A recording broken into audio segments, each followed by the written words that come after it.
There we go. It is now 12 o'clock, and we're going to go ahead and get started.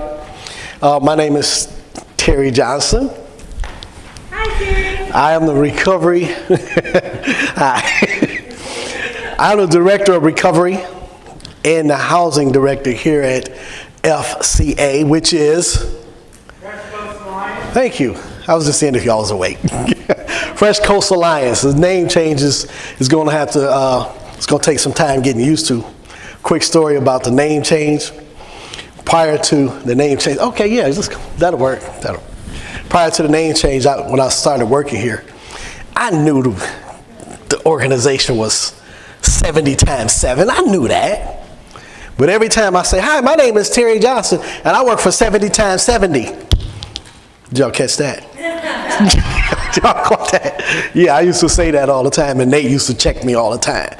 You don't work for 70 times 70, you work for 70 times 7. And I go, yeah. And so as soon as I get used to 70 times 7, they changed the name on me. And we was in our first meeting, and everybody was talking, and it was so cool. And they was like, you know, FCA is such and such and such, and then FCA is going to do, and I reached over to one of our coworkers. I was like, what's FCA? And they looked at me and it was like, Fresh Coast Alliance. I'm like, got it, okay. So yeah, it's gonna take some time getting used to. So, cool. So today I wanna talk about trauma and recovery, how they're intertwined. One of the biggest questions that people always ask is, how does a person get addicted? Where does that come from? How does that happen? We did a myth busting over at North Muskegon High School. And after we left the auditorium and talking to all the kids, there was a little girl who ran up to us and she said, I have a question. She said, I need to understand drug addiction because my mother is, and this is what happened, and I want to know what goes on, and why would she do this, and why would she do that? How come she does these drugs and she's in and out of jail? I don't understand. You could see that this little girl was truly hurt by what she had experienced. And so when I started talking to her, I said, there's probably at the base of everybody, not 100%, but I would probably say 90 to 95%, at the base of everybody that uses or becomes addicted, there is a reason. And a lot of times that reason is unresolved trauma. And so as I began to explain that to her, and even though she was probably like 16, I think she understood and she was grabbing what I was saying. When I said, you know, it's probably something that happened a long time ago in her life that she couldn't cope with. And so when she started using, this was a way to mask. A lot of people say self-medicate. So I wanted to kind of get into that area where trauma and recovery are concerned, because in the mental health field, what we call that is co-occurring disorders. When you have somebody that's addicted to a substance, then there's the mental health part.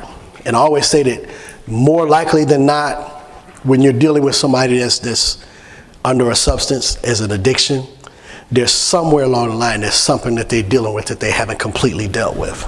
That makes sense? Is that making sense to anybody? Okay. So I have a brother right now who's in Detroit, and he has been on a substance or substances for about the last 40 years. And right now his drug of choice is heroin. And every time we get together, you know, because every time I go to Detroit, I go to find him. That's my brother. You know, and no matter what I might think about where he is, I think about my brother.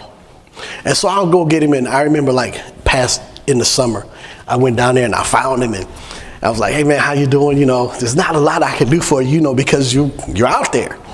But what I can do is let's go get something to eat. It was the last time you hit a pair of clean underwear, you know, that kind of stuff, because he's homeless. And we sat down on the Detroit River and we were eating Coney hot dogs. So good. We were sitting there, we was eating. And he's like, man, I miss you. I'm like, man, I miss you too. And within a matter of 10, 15 minutes into us, you know, getting past, I miss you and how's life been, he bit his hot dog, and as he was chewing, he went into a gaze. And I looked at him, I said, you okay? He said, man, I sure miss mama. And he started crying. And I was sitting there like, wow. Okay, I get it because I missed her too. She passed away some years ago. And so I understood that, but what I saw in him was never dealing with that trauma. Let me go back a little further. Our oldest brother, I was 15. My brother next to me was 17. My oldest brother was 19. So we like hit 2 years apart. Oldest brother got killed at the age of 19.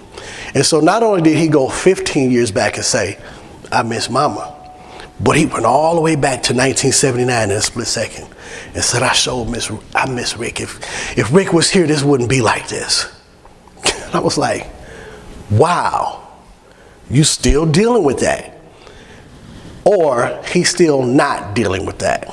So when we talk about the trauma could be, there are many, even though there's not one conclusive answer as to why people fall under substance abuse, there are some risk factors. Just a couple of them would be family involvement or family history. You could be born into a family that's just everybody's been alcoholics forever. Chances are you just might be an alcoholic. Not everybody, but it happens. Peer pressure is another one. That was my thing. I grew up and all my friends were getting high and I wanted to fit in. So yeah, I was a marijuana smoker, avid, morning, afternoon, evening, wake up. That was me. And then I got into cocaine and I was what they called, I say it like this because it is what it is. I was a crackhead. Yeah, that was me. And so I got into those things and it started off as peer pressure, but not even realizing that there was some trauma in my life that was never dealt with. And so now I was acting out. But let me go back and say peer pressure. Sometimes there's a mental health disorder. It'll cause people that trauma from being mentally. My brother, the one I just mentioned, I remember when we were kids and we always did, y'all ever did Truth or Dare as kids? Anybody? We did that, me and my brother next to me, and I remember my mother put us in the bathtub together. And we were so little, we were so young, and we was doing this Truth or Dare in the bathroom. And I remember him opening up the medicine cabinet and said, put the pills in his hand. We didn't know, had no idea what it was. We were children. He said, I'll take these pills and I bet you I will, dare me. And I said, you won't take the pills, I dare you. He took all them pills like that. Within 60 seconds, he froze. I don't know what that stuff was, but he froze. And he went into a coma right there. And I remember calling my mother. We was kids, and I remember he went into a coma. And the doctor said that he was in a coma for like 2 weeks. He said if he come out, he probably won't be the same. And when he came out mentally, he was not the same.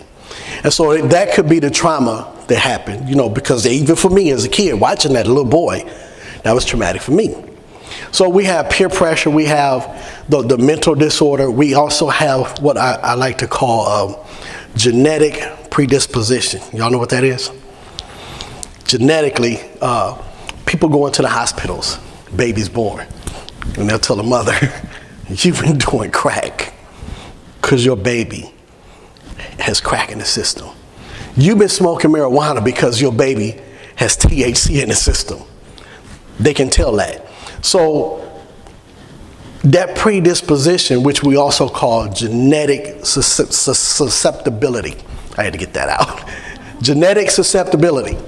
That means chances are that this baby can grow up and become a substance abuser, become an addict. I had a guy come through here a little while ago, about a week ago, and that was his testimony.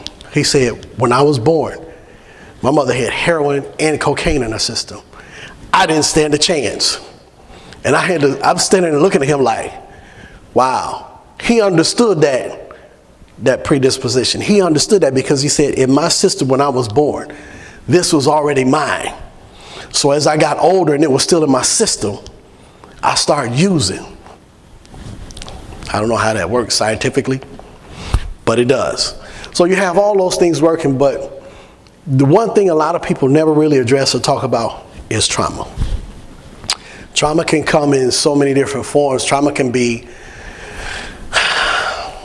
Trauma can be natural disaster. Somebody can survive a natural disaster. I'll go there first because that's like, but it happens. You got people in Hawaii just recently when that volcano spilled and they all had to vacate and leave their house. That's traumatic because you just lost everything. You could have lost your life. Some people did lose their lives, didn't they? Some people died, about 4 or 5 or something like that. That's a traumatic, say it again. Did it? 11? That's a traumatic event, especially for somebody whose family member was one of those people who perished. That's traumatic. You can have a traumatic event such as sexual abuse, mental abuse. There's the cases of there's rape, or even a traumatic event can be something like a car accident. You could come out of Walmart and somebody T-bone you out of nowhere. Then all of a sudden, your mind can't really process that. For some reason, it's like, that's when people go into shock, and they say they went into shock because your mind is trying to process that. So what happens in the trauma, let me define trauma. Let me try to define trauma. Trauma refers to that excessive stress allows a person's ability to cope, to shut down. Make sense? That's what it does. Like, excuse me, if somebody were to walk up to a store robbery and somebody got shot, and this person is watching this dead body and they go into this. We see it all the time on TV. The body shuts down. So that's what trauma refers to. By definition, and I don't know if we know this, by definition, trauma is a distressing event or experience. It's something that distresses our psyche. The Greek word for trauma is wound.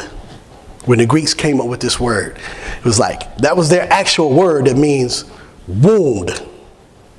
I've been hurt. I've been scarred. I've been injured. And when I came across that, I was like, that's pretty interesting.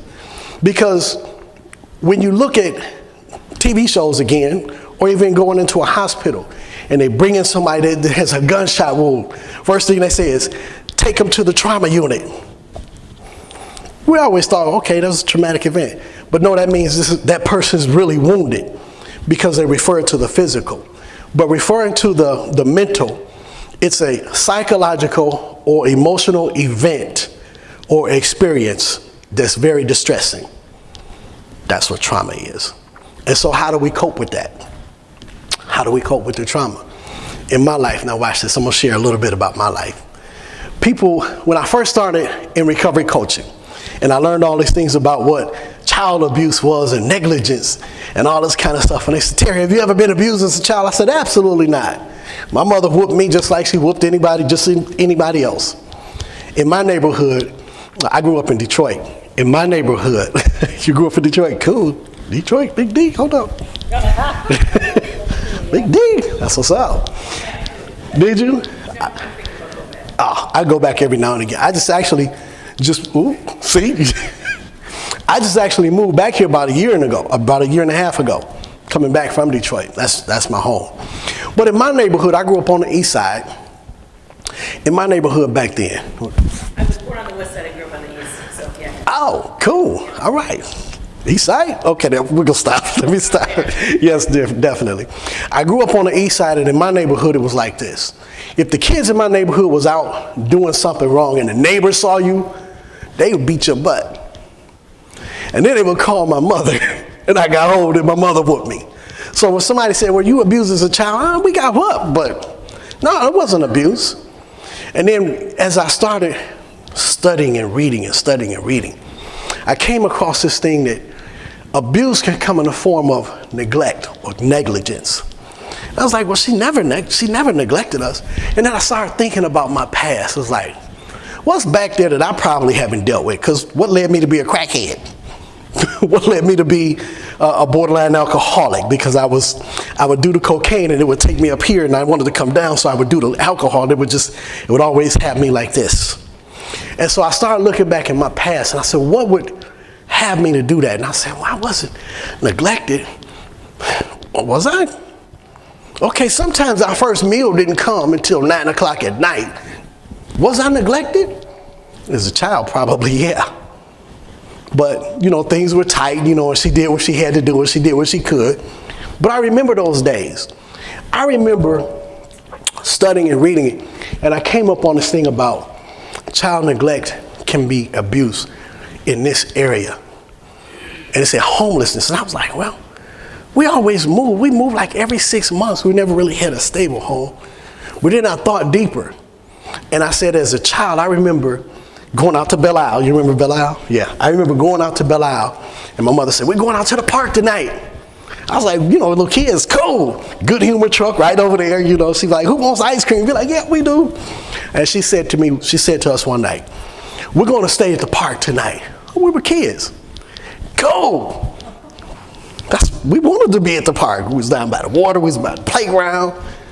And then we woke up that morning and went to the gas station, and she would get us ready for school and then take us to school.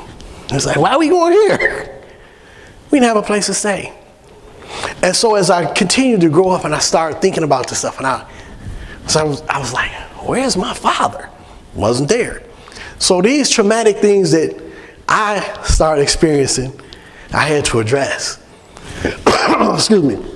Because now I'm like, why am I now a marijuana? Why am I a pothead? What happened? Because I was a straight A student. I went to college on a scholarship.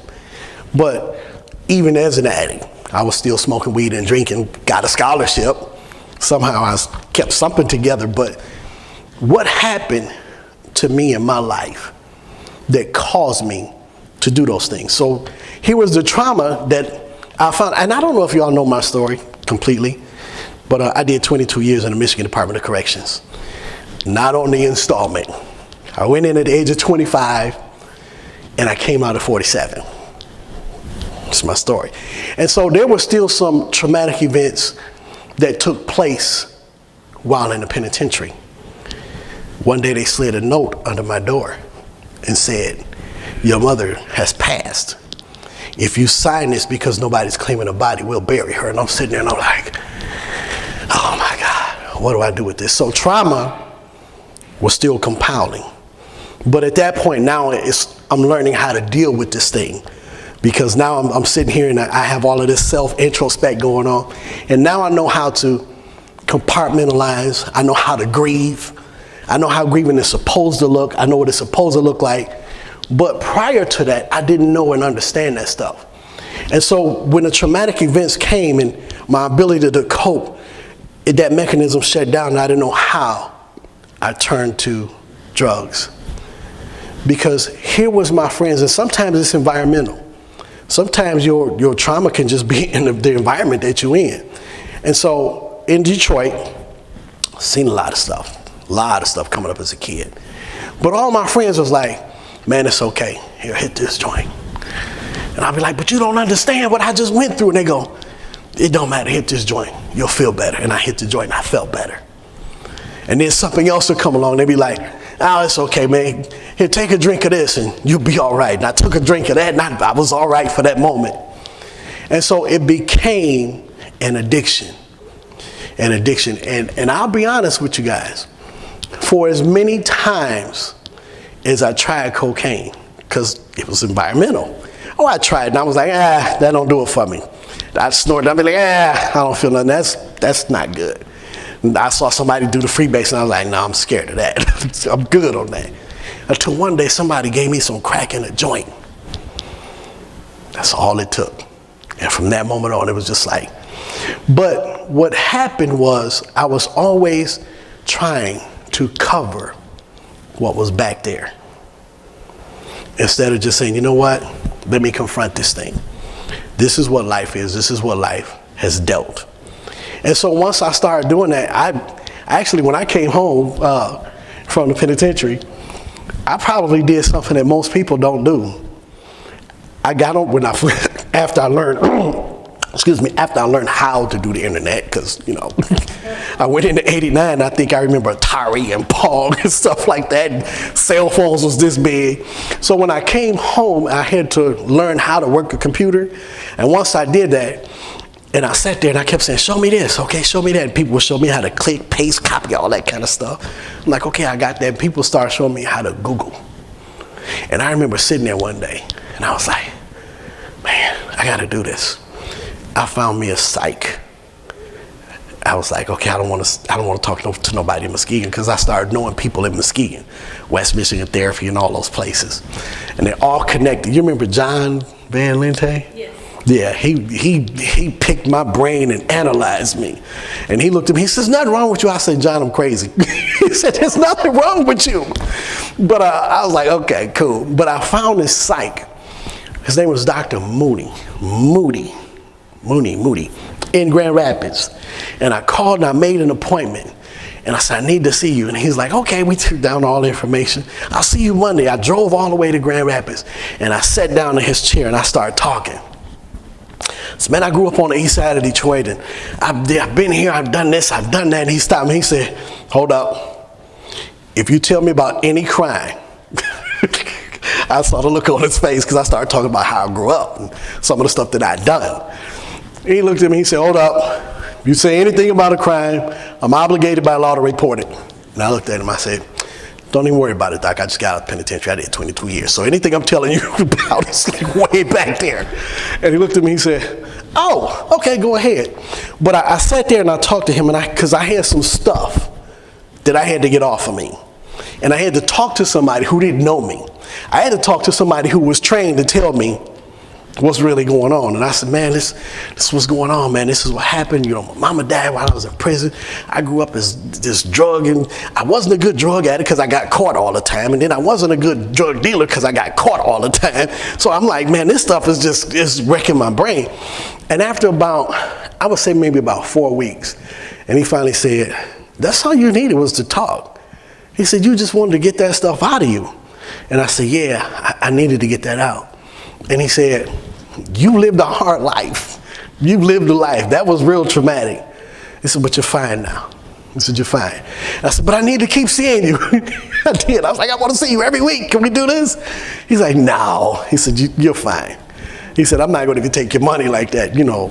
And for him to say that to me, I was like, okay, I must be doing something right. Because now, this is what I share with people in recovery, as being a recovery coach. I always say, once you take away the substance, now let's deal with the why behind the what. Why did I act out like this? And so now when I run classes here, I ask people when they come through and they say, well, my thing is heroin, or my thing is marijuana, my thing is cocaine. I always put it in front of them and say, what is this thing doing for you? That strips away everything. What is it doing for you? And you know what I hear them say? It helps me escape reality. Because they don't want to deal with the trauma that's in their lives. They don't want to deal with the bad stuff. They don't want to confront the fact that not only have I had some traumatic events that happened in my life, but also I put my family through some real traumatic stuff. I don't want to face it. And so now here it is, they're using the substance, and it's right in front of them. And I always ask, what is it doing for you? What is that thing doing for you, really? What is it doing for you? It takes my mind away, because I got some stuff up in here that I don't want to deal with. And so I know this is very vital, and it's very important to say that once this substance is removed, now we have to work on the trauma. And then from there, we have to learn how to live again. Because one of the questions that I ask a lot of questions, I do. And y'all feel free to ask me any questions you want to, because I do, I ask a lot of questions.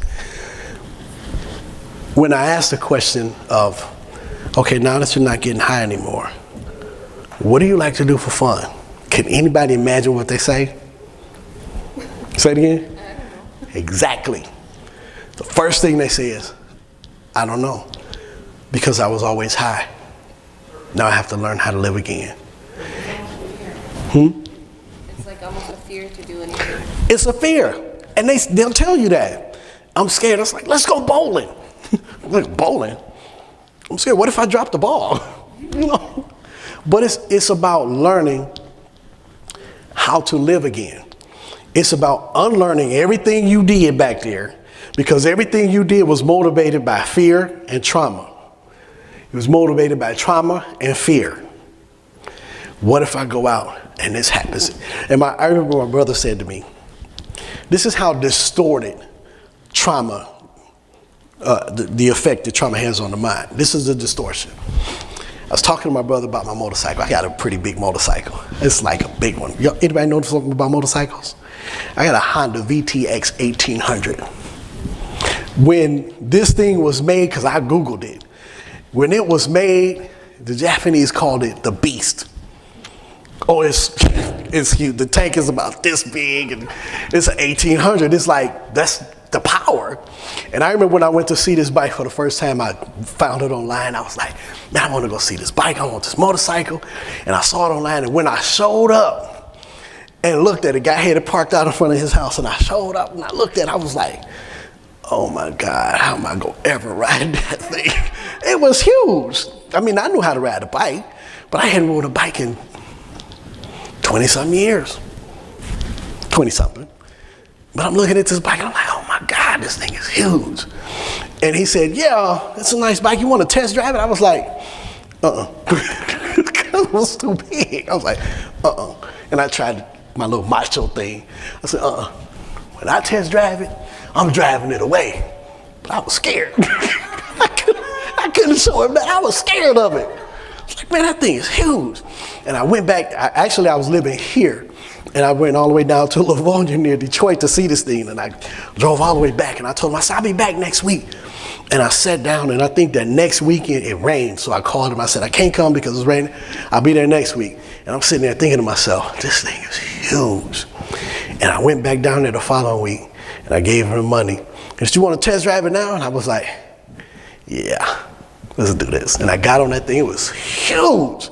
And I drove it down the street, and I went around a couple corners, and I got on the main, and I gunned it, and I came back around. And I was like, yep, I'll take it. Nice bike. Huge. That bike for the first 2 weeks kicked my rump. It was big. It kicked, I'm telling you, it whooped me. I dropped it a couple of times. It was 830 pounds. But here's the point that I'm getting to. I finally go ride my bike from here to Detroit and roll up on my brother. And he was like, man, that's a big old bike. Ain't you scared?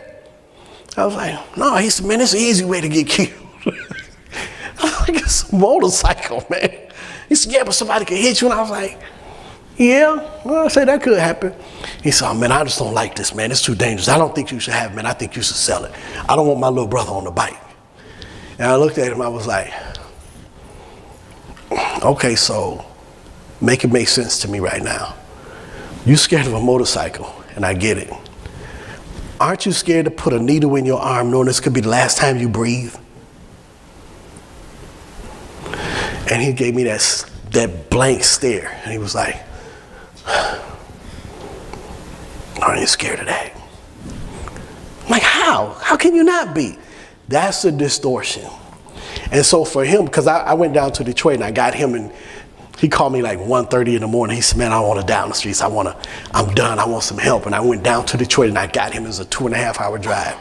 I went down there and I got him, and I brought him here, and I took him to Turning Point. And I was like, you're going to have to detox. Then we're going to do an inpatient. This is what you got to do. And I think I went for the banana in the tailpipe. Y'all ever heard that one? I went for the banana in the tailpipe. I did. And he came out of Turning Point. He's like, man, I'm straight. I'm good. I was like, no, you follow the plan. This is our plan. He said, man, I'm good. I'm all right. I can handle this. And I was like, I said, look, Friday, when I come from work, I'm coming to get you, and I'm taking you over here. Yeah, I came to work Friday. Of course, you know, he does what most people do. That's under an addiction. What did he do? Exactly. He went through the house. He found my money. When I came home, put my key in the door was open. I was like, oh, he did this to me 30 years ago, and he's still doing it to me. And he went back. And so my point is, don't you fear that? If you can fear a motorcycle, can't you fear the fentanyl? And he told me, he said, I OD'd 4 times the last time they declared me dead. I'm like, aren't you afraid of that? But until you deal with the trauma, that thing is going to always be in front of you. And that's what he does to hide from the past.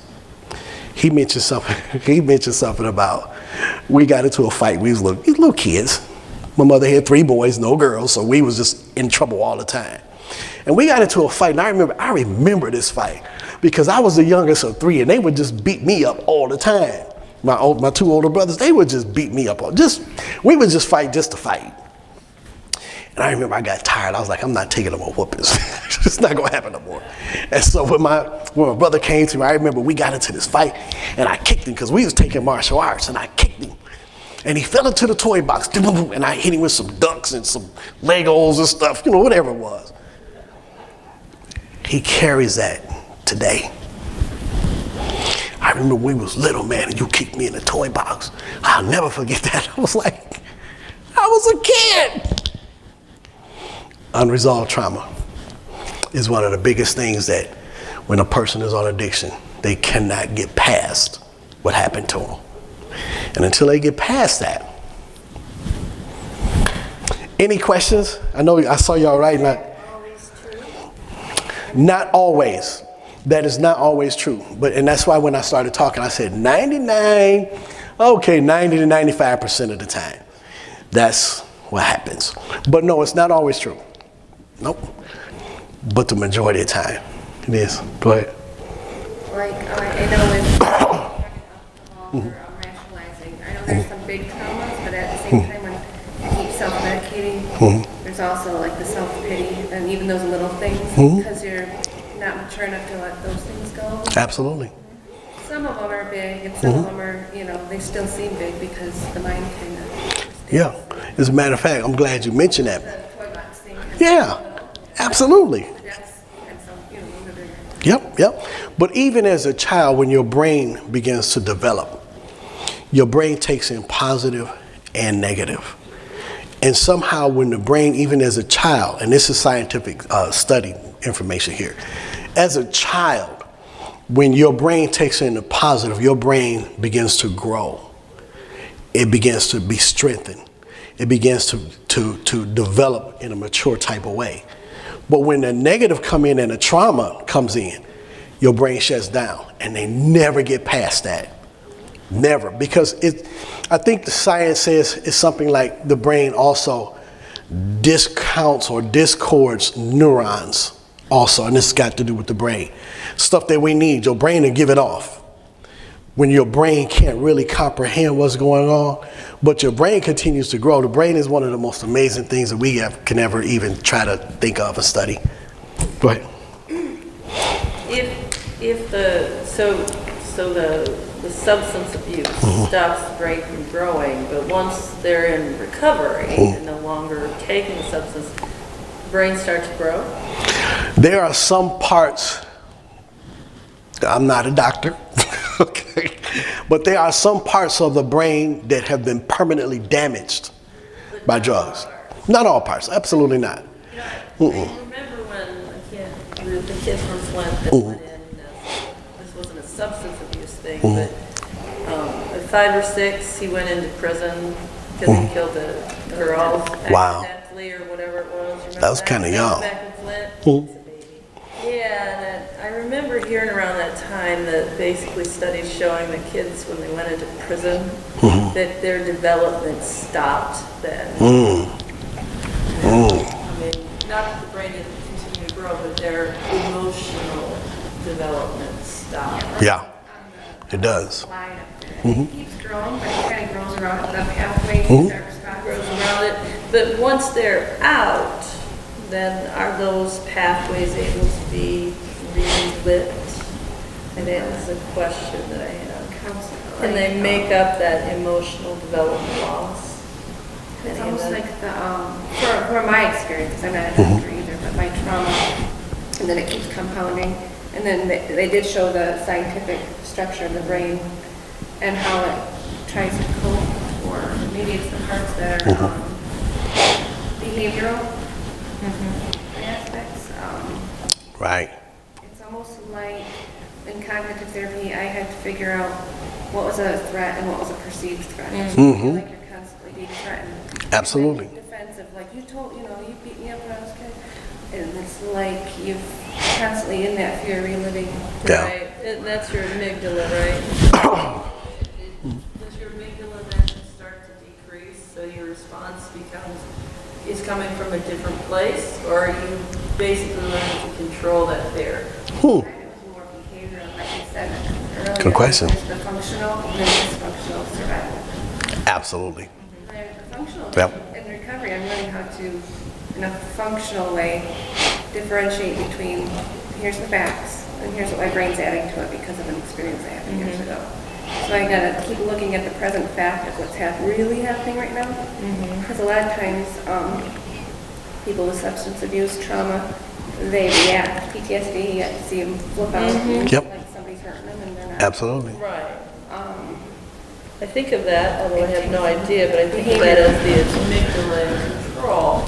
If you're able to go functionally say, okay, wait a minute, what is added to that? You know, then that sounds like an executive function. That could be. That's something I learned at the brain exhibit in the museum, actually. And Wow. validating that, Yep. okay, this is going on, and it's something real simple. But this is what my brain automatically adds to it. Right. Now, I do know factually that somebody who's been on heroin for a long time, there are parts of the brain that are affected, that are permanently affected. But I'll even go so far to say this. A person coming off of a drug addiction, let's just say heroin, okay, and cocaine, I'll take just those two. A person coming off that addiction that has been out there for a long time, you can actually come off of addiction. However, because of long-term drug abuse, your body has sustained damage that's irreversible. Now, I don't know if that's the case with the brain in total, but I would believe that some parts of the brain cannot, because there's a disconnect. So I do coaching just coming down the street, and many of the participants that I mentor, those same things, you know, that particular topic right there. And so the pain, which is real from permanent wounds and things like that, Yes. damage done, what flashes back is, how do I feel better? And some people return to use. So Yeah. it's kind of like, or they, you know, Yeah. or another example is many of the people that I work with go to recovery support group meetings, no names, they're all similar differences, same things. And they say, when they return to you, someone will say, well, you weren't working the program right. And I'm like, sometimes people's needs exceed what some of those support groups have. Yeah. Like that's, you're not, I mean, this is new to have people like me and Terry and Judy or whatever to work with people. And, you know, I say I have a master's in life. You know, yeah, I get it. For real. And yeah, and when you say I get it. So for me to talk to people on that level, it's like, you know, don't get me wrong, I'm a big advocate for recovery support groups, whatever they are. But me or someone else not working a step correctly is not why I returned to use. It's not why. It's stuff unresolved problems. Co-occurring, Yeah. that was a barrier for me, was trauma. Co-occurring, absolutely. And, you know, and of course, then they say, you know, people's age stops and we have to grow. I mean, Yeah. I have a degree today, but I can turn back in a heartbeat and you can put some old song and I'll be like, hey. Yep. You know, and Comes back. You just said Detroit, my eyes go, hey, you know. And Yep. there's something that I can get that he gets, and other people are like, oh, Detroit. You know what I mean? And shut it down. Yep. But I can go, oh, you know, and that flashes back to something in my head that was good memories. Absolutely. Yeah.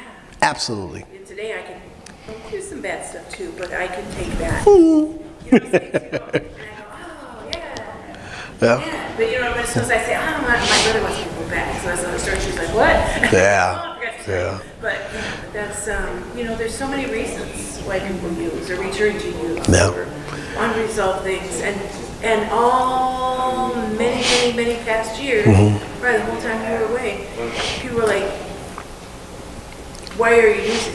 You're bad, you're a loser, you're all these things, the word that you said, crackhead, all those things that you are, instead of, hey, can I help you? Yeah. No. You're bad. Yeah. Or why are you using? You're not working your program right. Except what are all those things going on? And like the people that I work with, you know, they put down whatever their substance is, they still have all this stuff. You know, and I reach out to Nate, wherever he is too. We don't have, Back there. that, you know, housing. Where are we gonna live? Yeah. I got the marks on my record. Who got hired? You know, all those things. There's Yeah. that's why I appreciate what you guys do here. Yeah. And you know, I do what I do because this is one of the decisions that I had to make. I had been part of the problem for a very long time. So now when clarity sets in and when the judge gave me that time and he hit his gavel, that's when I got my divorce from my affair or relationship with drugs. It's like that relationship is over because now it's like, oh my God, how can I do what? How many? And so that was over. But here are some of the other things that took place, and it helped me in my decision making. When my mother come to see me and she blamed herself for me being in prison, that was traumatic for her. So I'm trying to figure out what she, you know, because my oldest brother got killed in September of 79. Yeah, 79. December of 79, my brother next to me went to prison. And so here I was, the baby boy, 15, and I'm watching this and I'm watching how it's affecting her because it affected her. And she grabbed me and put her arms around me. She said, I'm not losing you. 10 years later, I went to the penitentiary. And so when she showed up one day, she said, I need to know, what did I do that was so wrong to cause you to end up here?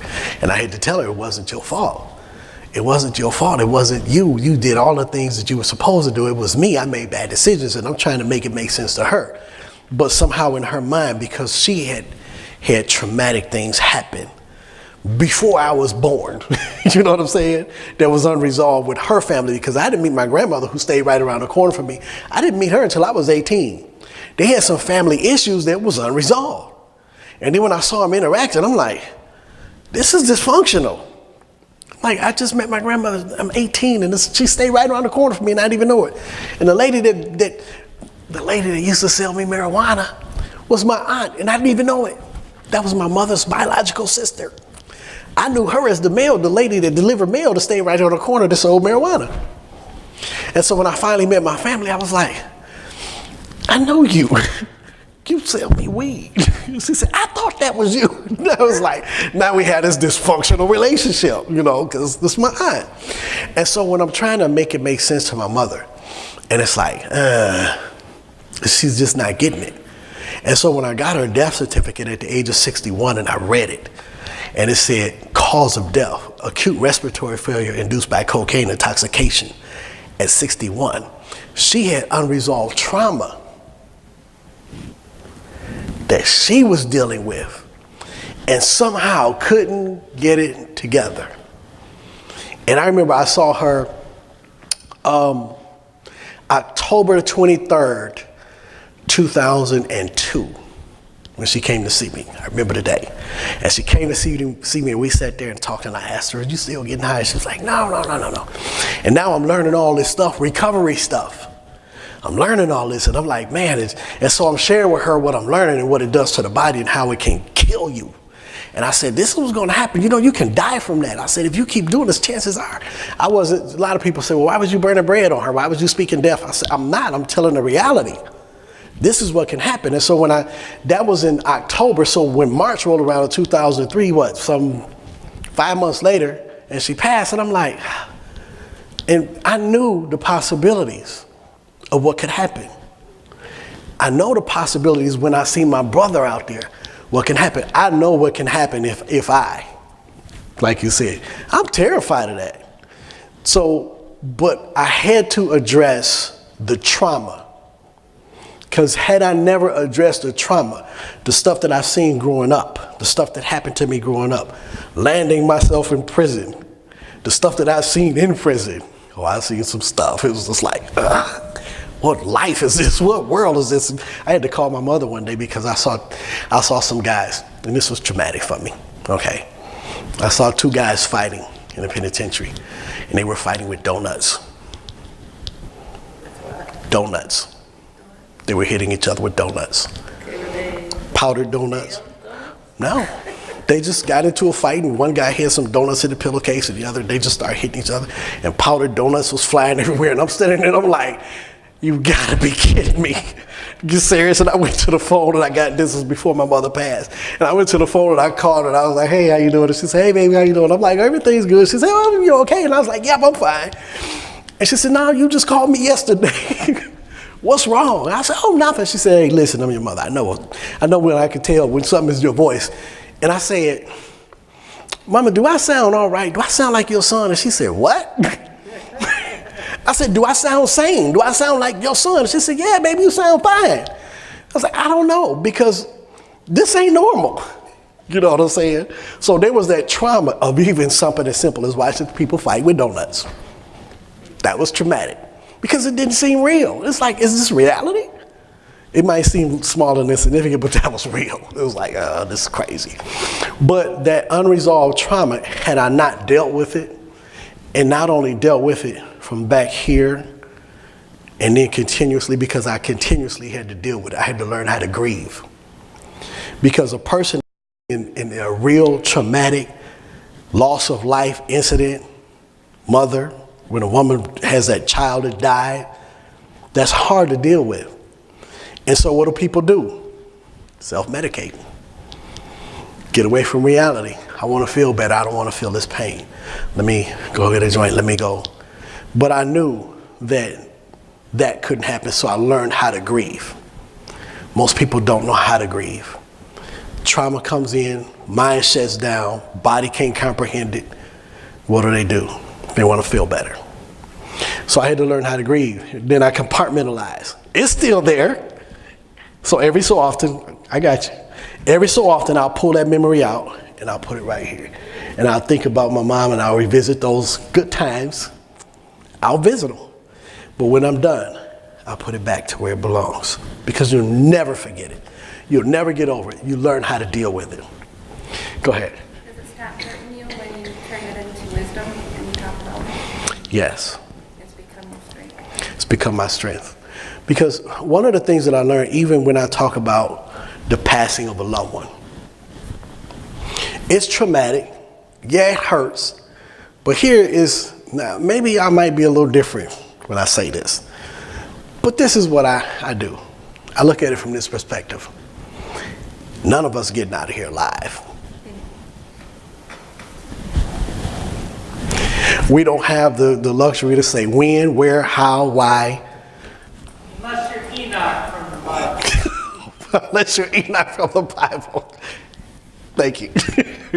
But that kind of helps me to say, okay, everybody, and I tell my brother this, when he said, man, I showed Mr. and I showed, man, if Rick was here, and I said, you know, all of us got to go one day. We just can't choose how we go. I said, but you can change and help yourself. And I looked at him, I said, one day I'm going to be gone. I might go before you. And he said, don't say that. Because he hasn't really got a hold of what life really is. So what I share with him is what really matters is what you do in between. You can start right now and say, this is not going to happen no more. So in between here and the time I go, this is how I'm going to live. And don't be afraid to live. I know that's kind of like a deep subject, you know, but that's my understanding now. It's like we don't have the luxury of saying when, where, how, because one day I'm going to be gone. I'm not going from a drug overdose. Unless, of course, I go to the hospital and they put something in me and we want to operate and they boom and I'm out of here. But, you know, that's the chances of that happening, you know what I mean? But my point in saying all of that is that's one of the things that helped me to understand, as opposed to say, I don't want to face it. Somebody passed. My son passed 4 years ago, 4th of July. 4th of July, he called me, he was in Detroit. Pop, you coming down here this weekend, man? It's 4th of July, 2014. And I was living here and I was like, no, man, listen, I had something else planned. I got to go to work that next day. I think it was on a Friday. I had to go to work Saturday. And I was like, I got to go to work Saturday, man. I'm doing overtime. It's mandatory for me. But give me 2 weeks and I'll be down there. So I end up that Friday, we did our 4th of July costume party. That Saturday, the next day, I went to work. And on my break, I went and got my phone. Somebody had called me and I called and they said, hey, this is so-and-so, your son is dead. And I'm like, What? I just talked to him. That's trauma. And so here it was, now I know how to grieve. So here it was, 9:30 in the morning, now on my break, I got that news, and I'm like, okay, this can't be true. It's like I just talked to him. I went back to work, and I stood there from 9:30. I got off at 2. And I was working with this young lady, and she was talking about, she just had a baby. She had 2 kids, and it just had the youngest one. And she was talking about, my kids this, and she did that the entire time we was working. And she went on and on about her kids, and I was just silent. I was like, okay. And at the end of the shift, I told her, I said, whatever you do, love your babies. And she said, yeah, I love my babies. I said, spend as much time with them as you can. And she said, yeah, but sometimes I get busy. And I said, well, I just got a call on break at 9:30. My son is dead. Spend as much time as you can. And she froze.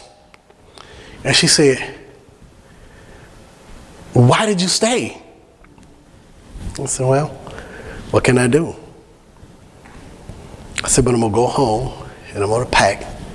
And the next day was Sunday. I said, now go down there because he's dead. And I'll grieve and we'll make arrangements and I'll see the family. But spend as much time as you can with your kids. Did it hurt? Absolutely.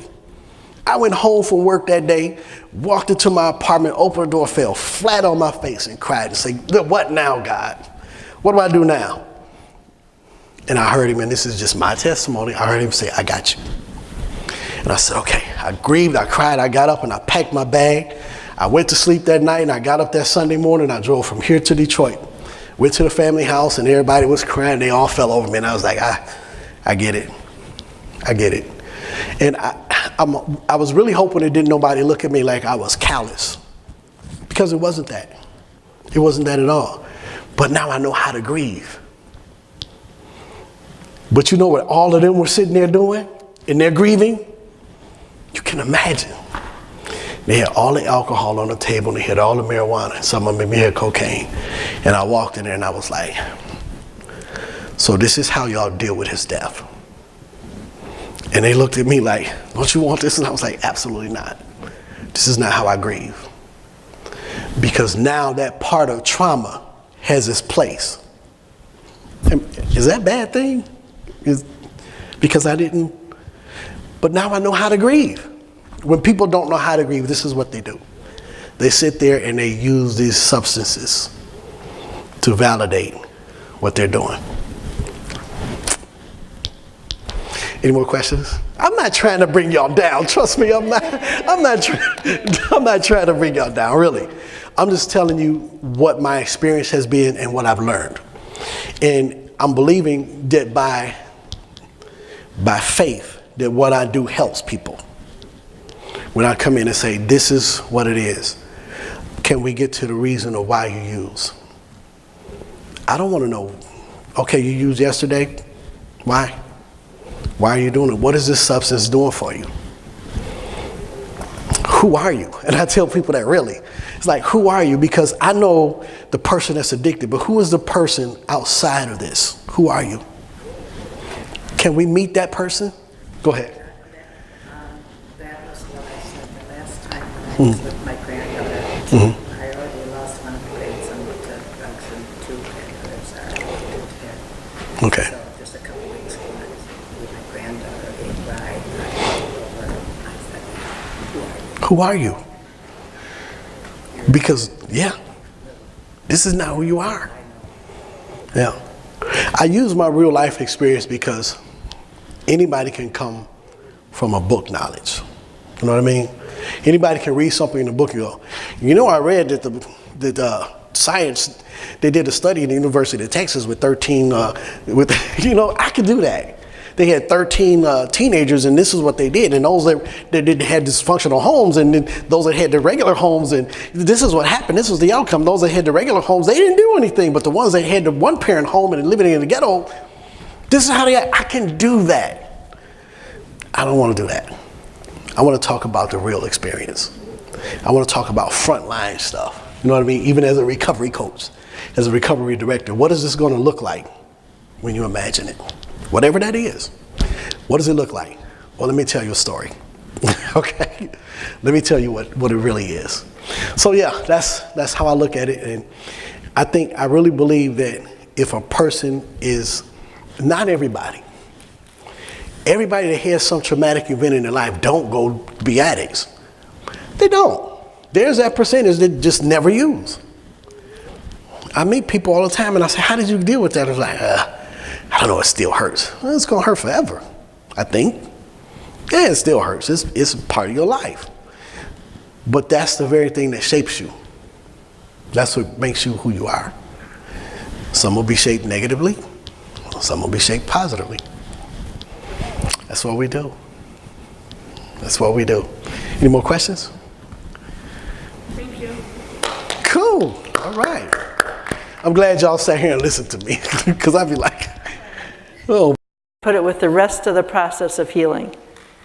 Nothing is one. Uh-oh. No. I'm good? Okay. All right. Thank you. Was it me? I was like, okay. Yeah, just testing me, yeah, make sure. It is all part of a process, like working with spiritual care with Bev. It's now called Love and grace. Love and Grace. They're still doing the work. We'll be talking more about that. Doing that, the prayer, the work with God, counseling, all those kinds of things, they all work together. One thing will never be enough.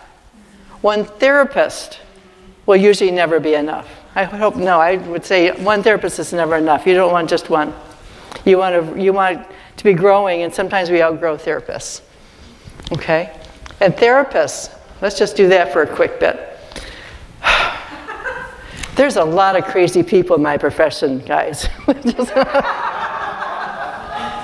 I always tell people when they think about coming to me, I said, check me out first, make sure I haven't grown my horns and anything else that I may do. But check it out. You can't just put your body in your whole life and saying, okay, you're gonna teach me about me. Or they may not have been where you are. They may be younger, or they just haven't had that, someone called the life process. They haven't been processed yet. So they may not know how to help you. Or there's a lot of nasty people in my business.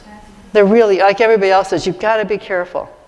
One of the things they had me put in my book out there, and it is still for sale out there, is the whole wad in the back of how to find a good therapist, how you check them out. So please check them out. For your children, for you, for families, really, really important.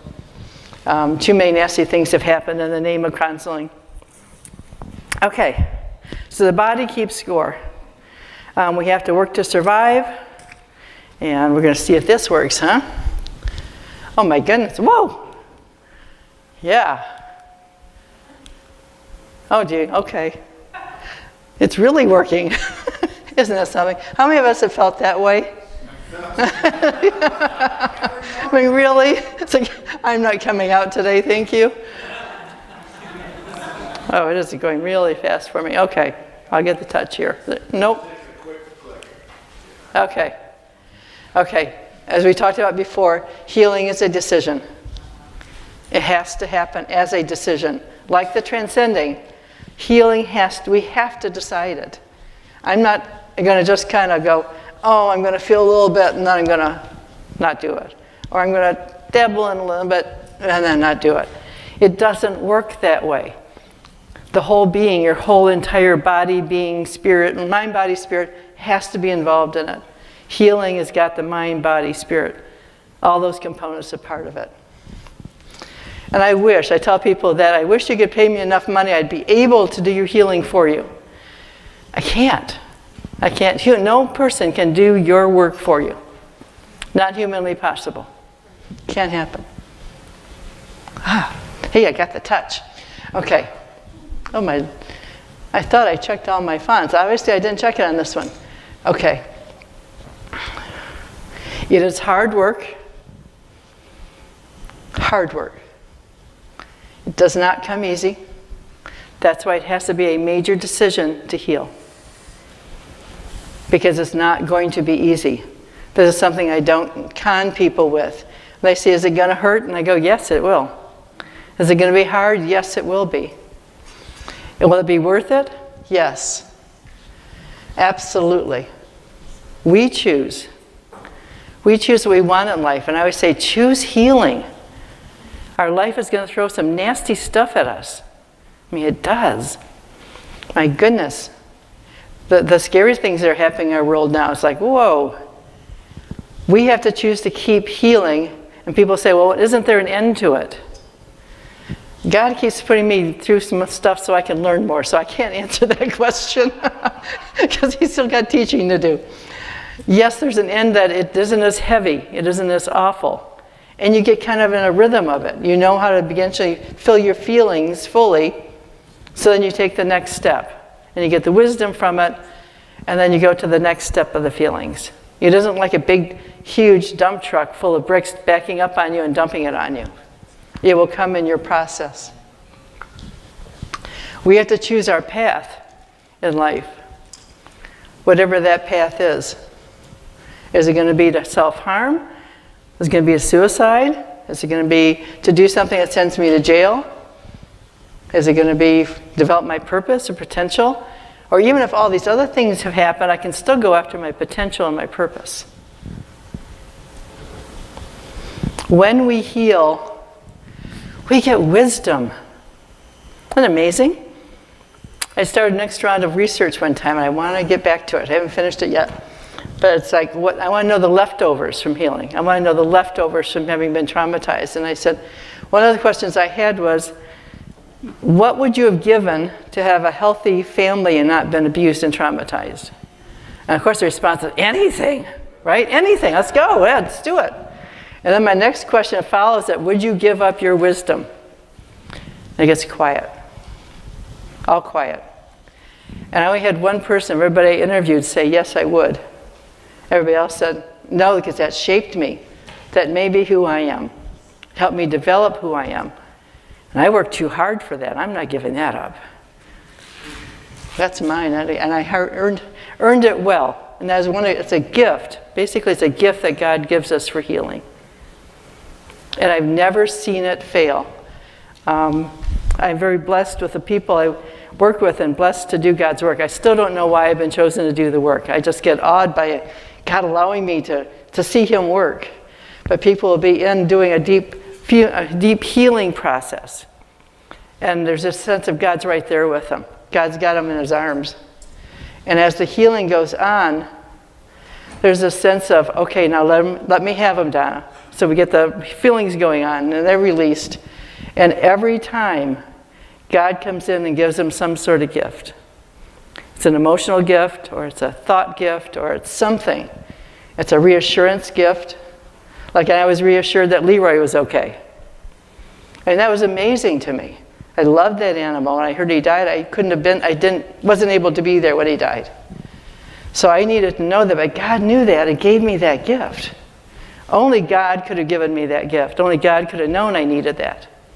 But He does it every single time. God can't heal fast enough. It's like, get me in there. And I can just feel Him going, Donna, get me in there. And He wants to get in, and He wants to help and heal and encourage and just send people off into the wonderful potential and purpose He has for everybody.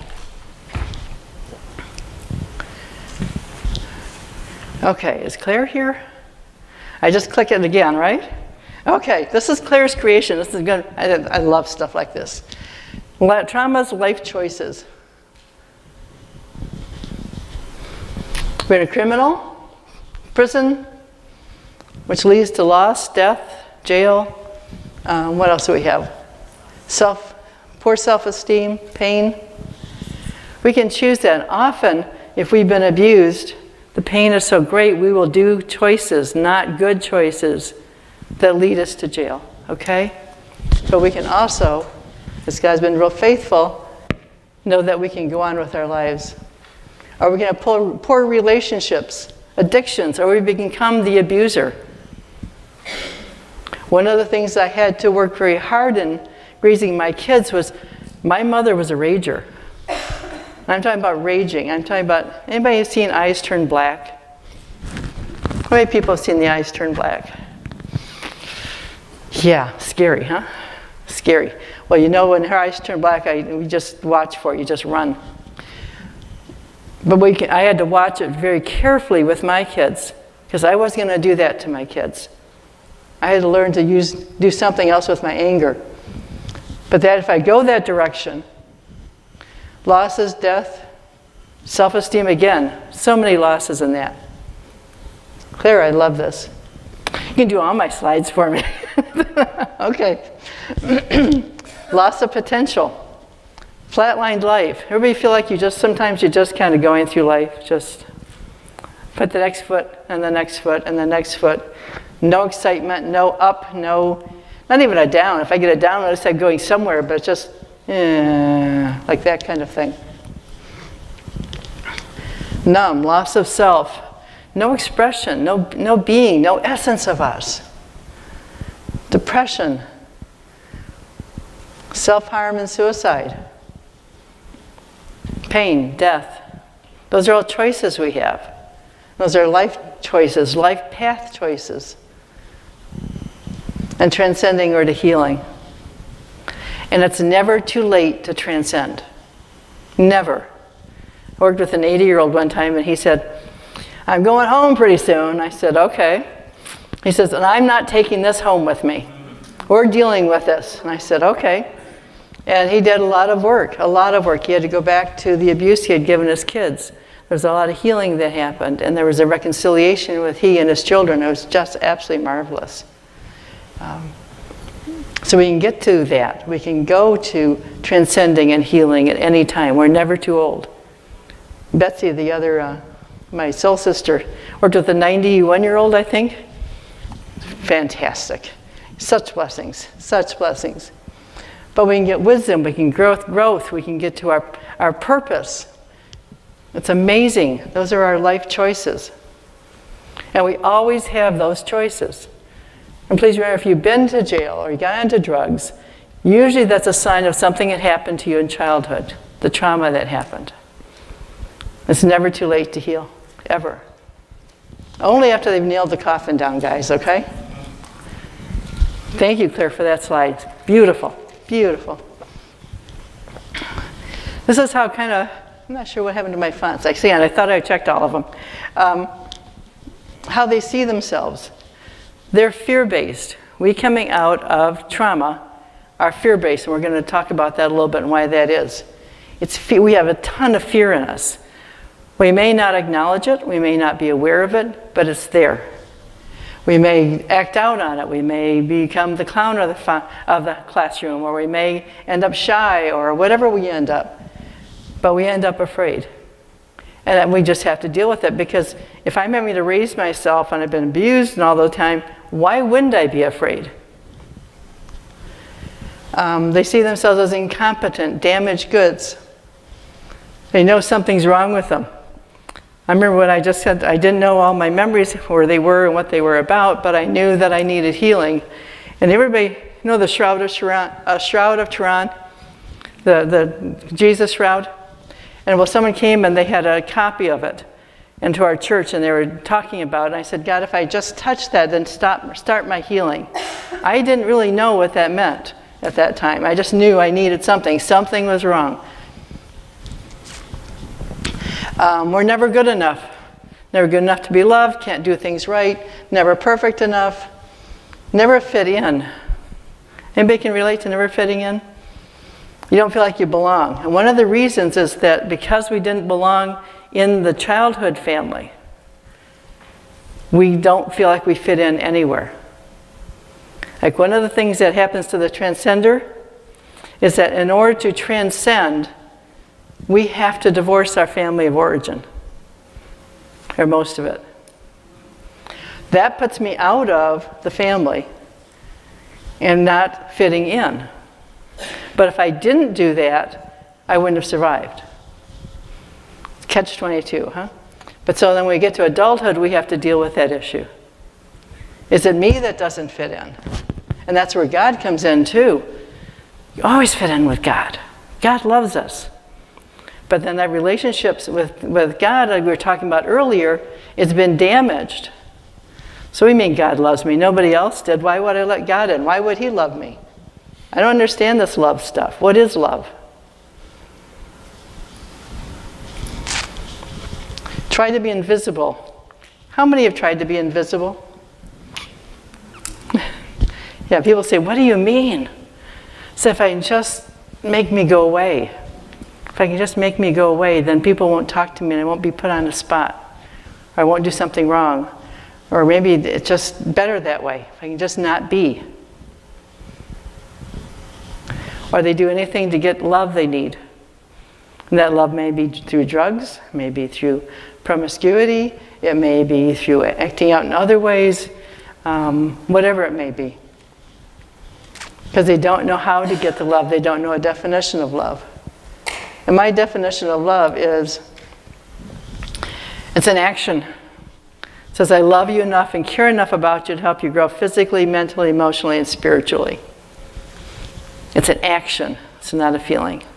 Sometimes we have the feeling, that's kind of neat, but it's an action. False self.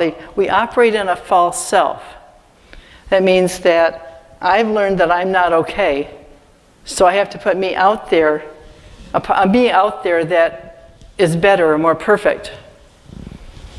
So the false self is what operates. Now if I have incredible ability to be a musician, and that's in my false self, and I'm operating as a good musician, that's still part of me and what God gave me. I can't create that. But I don't put my emotions out there. I don't put my thoughts out there. I put what people think they want to hear, or what I think people want to hear from me. Me-centered. That's survival. If you have someone that seems, oh, they're always so selfish, they're always talking about themselves, then I want to say, what happened to them? What happened to them? Because that's survival. If I don't take care of me and focus on me, I'm not going to make it. And by the way, anybody understand the expression, to know before you know? How many can understand that one? Okay. For those of you that don't understand that, that says, I have got to plan what I'm going to do in the future before I've done it or before I've learned it. So let's say I'm supposed to paint something, and I know that I haven't painted before. Well, I've got to figure out how to do that so when I get there, I do a good job of it and I don't get in trouble for not doing it well. I'm not painting by well. That's what happened to me growing up. I painted a desk and they said, but you didn't do this and this and this. And I said, nobody taught me. How am I supposed to know? So you learn that I have got to think it out really well, what I'm going to say, what I'm going to do, how I'm going to do it before I get there. Oh, is that ever hard work? And that's where our brain activity gets involved too. See the same world as safe, not safe, unpredictable. They may feel helpless, hurt, and they don't see much hope for a normal life. They don't know what a normal life is. Not that any of us do. We don't know what an abnormal life is versus normal. But they don't see a hope of ever getting in the normal range. Shame. Sometimes the shame is so deep, they feel like they've become the shame. They are the shame. And I have to share, do you mind if I share something about the blaming stuff? Brenda's a friend, and we're talking about blame. When we're used to taking blame, we can consume it. I love the word, consuming the blame. It means we're always taking it in. That's a powerful piece, Brenda, a powerful piece you got to. Huge. So we take that in, and it's almost like we eat it. So we never get out from underneath the blame. You always feel like we're a bad, terrible, horrible person, because we are. We're always saying, see what I did wrong, and I did wrong there, and this is wrong, and wow, we never get out from under it. So that we are the shame. Angry. Sometimes we don't angry, we don't even know why. I'm going crazy, I am crazy, I'm losing it, something's wrong with me. Those are some expressions I hear. The blame, it's all my fault, I behaved bad. The scapegoat's a wonderful one to get the blame. You keep eating it, keep taking it in. Guilt, usually excessive, it's all my fault. Oh, yeah. And regrets, and we can go over it and over it and over it in our brain. So our brain is consumed with it. And the brain just, and someone will say, my brain just never stops. Well, it depends what's going on and what kind of things they've had to survive that's going on. It wasn't that bad. Do you know what Marie would say? When she'd tell me one of those memories, and I'd tense that she could feel my body tense up because she wanted me to sit next to her as she worked. It felt like that was a safety to her. And she says, Donna, they did the best they could. And I'd say, no, they didn't. Yeah, they did. No, they did not. And it took her at least another year to realize, they didn't, did they? No, they didn't. And by the way, her journey, she went to 14 years with a psychiatrist talking about the weather. And I'm saying that, finally she got to me and I'm so wonderful. It's just more, she went 14 years preparing to do the deeper healing work. And then she was ready. It took another year of her working with me before she got there. It's amazing. And she didn't give up, and she worked at it. She would tape her sessions, so she would take it home and she would listen to them and go over them. Hard work. It wasn't that bad. They really did love me. Well, it depends how you define love, I guess. They did the best they could.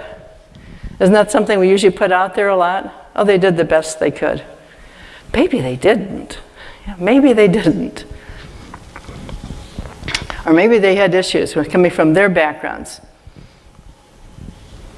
Intrusive thoughts and memories, they just keep coming up and coming up and coming up. Because our memories are physically in our bodies, they are in the present moment. They're not in the past where they happened. Our memories are in the present moment in our bodies, alive and well. It means alive and still there, still functioning. No one will understand me. Triggers, flashbacks, and triggers can come from smells, sounds, tastes, all kinds of things. And how does someone define? I heard that at the conference the other day too. A neurological memory time machine. Sound like? Means it's in our nerves, it's in our bodies. It hits us and it's immediate. It's an immediate response to it. And our neurological system remembers. Our neuropeptides are in they're holding our memories in there. So it just goes boom, there's the memory. There it is. Does that fit for some people? Does that fit? Okay. You should try to talk about that. Yeah, unconscious. Isn't like we're thinking about it. It's an unconscious thing. And don't underestimate smells.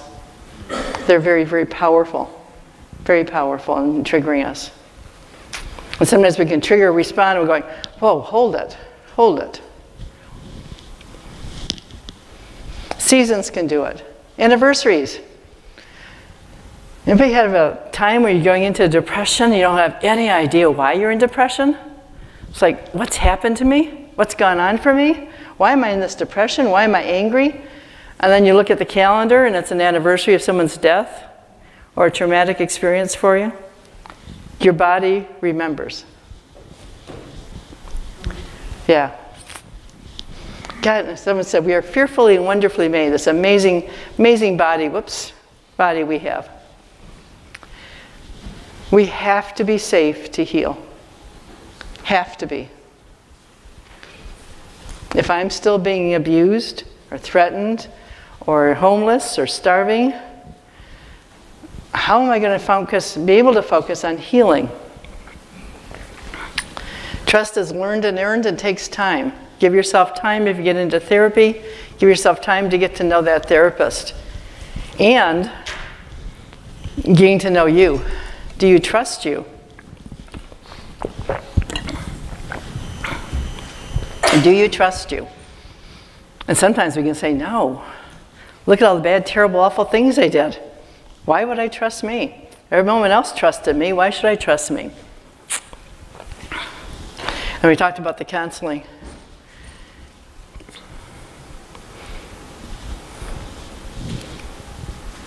Questions so far? Yeah. We need a microphone, don't we? Uh-oh. They're recording. Yeah, that's why they want it recorded. Okay. Here comes Nate to the rescue. Could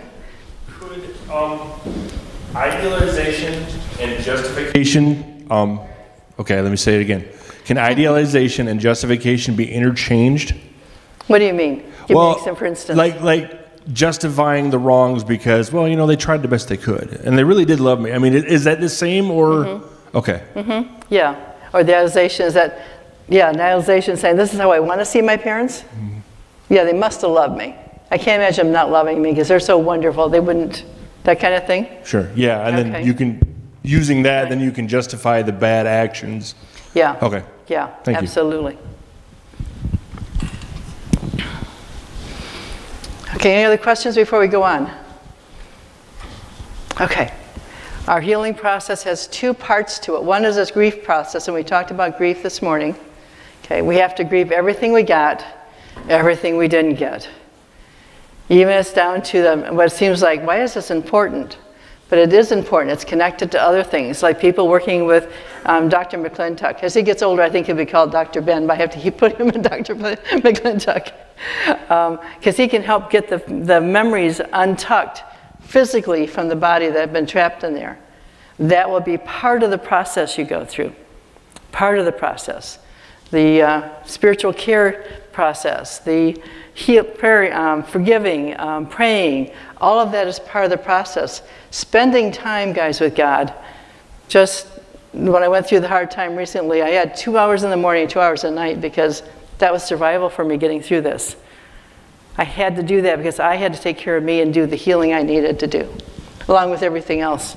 I felt that was a full-time job. It's like, I have a job. My full-time job was getting better and learning what God was going to teach me. The next part, this is a good part. Isn't that nice to find there's a good part to healing? It's reclaiming the self or finding the self for the first time. If we never, okay, I'm back. Okay, if we've never been encouraged, loved, supported, taught about us, or anything else, then I don't know who I am. I really don't. I know that I may not know me, but if you're to say who I am, that's one of the hardest questions, isn't it? You kind of go around the group and say, well, who are you? I've finally gotten around to saying, I'm a soul trying to do God's work. That's because anywhere else you can get tangled. Well, I do this or I do that, or then we get entangled of, well, do I feel okay about me, and who do I explain, and what if I say this about me? That's not right. All those kinds of things get in there. But the second part is where we start finding us and that amazing being that God has created on us. Amazing being. Fearfully, wonderfully, fantastically made. Fearfully, respectfully. I picture him going into a great creation room all by himself, and he's kind of just leave me alone, and he's just focusing on creation of this incredible soul. And just so focus on each one of us as he created us. It's just, I can just picture him doing that, I guess. But we start finding out who we are, what we like, what we don't like, what our gifts are, what our not gifts aren't. Sometimes, let's see if it fits some transcenders here, people here, that we believe because we've transcended this awful stuff, we've always been able to do it, that we can do almost anything. That match people? Okay. And we have to, part of the learning is, oh, I really can't do that. Huh. I thought I could. I just have to work harder to learn and how to do that. But two very important processes going on, thank you God, at the same time. So as I'm going through this deep grief, that's being released, my body's releasing it, and I'm finding me. Finding more of me. I think God continues to gift us too as we get older. Okay. When we heal, feelings have priority. They say when you hear me in your nightmare saying, feel your feelings fully, then you know you're almost there. We can't heal without them. We've talked about that. The feelings we haven't talked about are wonderful, fantastic, and terrific. And people are going, yeah, right, Talk to me about my anger or my jealousy or, yeah, all of them. 30 to 50% of the information we need about our world comes from our feelings.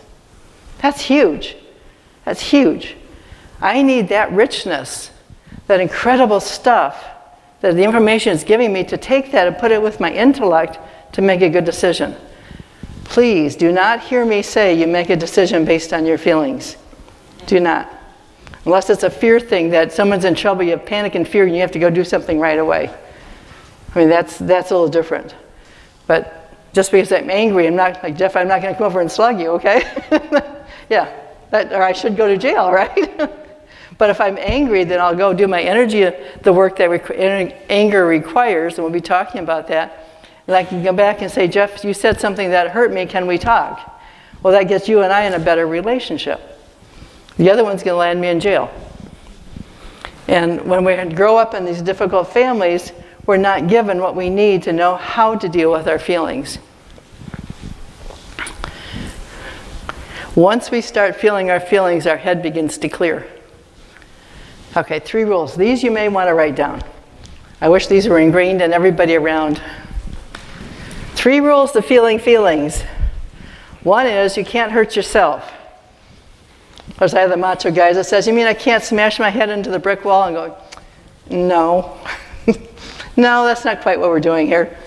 2 is you can't hurt something alive, plants, animals, or people. Of course, I got called on the carpet, says, you mean I can't pull a weed out? It's like, yeah, I said, good heavy weed. I said, use that for a good old anger release. Okay. But animals, of course, not in people. And that means that if you come from a raging background and been abused, you cannot yell at people. You're going to have to find another place to do your anger working by yourself so that you do not take that out on someone else. 3, can't damage property you don't want to damage. Okay? Now, kids get the adults helping them to know what that is that they can do. Well, let's talk about one of my favorite subjects to talk about in the feeling words is anger. Whew, okay? Anger is, again, a good feeling. It tells us that something is wrong. Something's wrong and I need to pay attention. What I do with anger is going to be good or bad. And my hunch is if we had these rules in place, we wouldn't have all the people in jail that we have. What anger does is it comes with adrenaline and physical energy. We have to release it physically.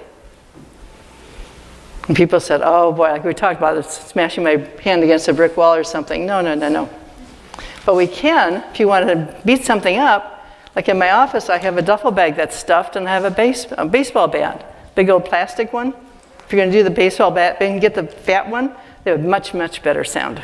Bam! Yeah, 2 hands, and you scream at the same time. Anger has to come out physically, or it gets lodged in the body, and we talked about what kind of damage that does. The other way, one of my favorite ways too of getting anger out is I like to swim. Well, I can hit the water really hard and scream at the same time. Our world has got anger in it, stress in it, it's going to build up in us. Whether we have a traumatic background or not, anger is going to be an issue we have to do something with. It's a regular, normal feeling. And remember Christ getting angry? He just came to the Sadducees and said, oh, you precious thing, I really don't want you doing this anymore. Yeah. Wouldn't you love to have seen the temple stuff go flying when he went in there? Oh, yes. I hope that's videoed when I get to heaven. You know, I want to see that time. He got angry. And the Bible tells us to be angry but sin not. This is the way you do that. You've got to follow the 3 rules. And hurting yourself means hurting something alive also means you. If I have a back problem, I can't probably beat on something. But me, I can take towels and twist them. Maybe I can shred paper or wad up paper and throw it or something. And scream. If you've been abused, chances are the pillow, scream in the pillow. Fill the sink full of water. Close the bathroom door, sink full of water, scream in the water. That works. And someone said, but you'll need to take a breath before you do that. And I'm going, yeah. I got it. I love all the details I'm taught. But it's very important that we get it out. Very important, because it'll release from our body and we will feel better. As long as you follow 3 rules. I can't hurt myself, can't hurt something alive, can't damage property, don't want to damage. That means also if I have an old beater car, I'm coming from the country, a lot of old beater cars in the back 40s, I've got a sledgehammer, Perfect. But scream too. When we've been abused, often we were not given a voice. Or we couldn't scream. We couldn't say anything. We weren't allowed to, or we'd get into more trouble if we did.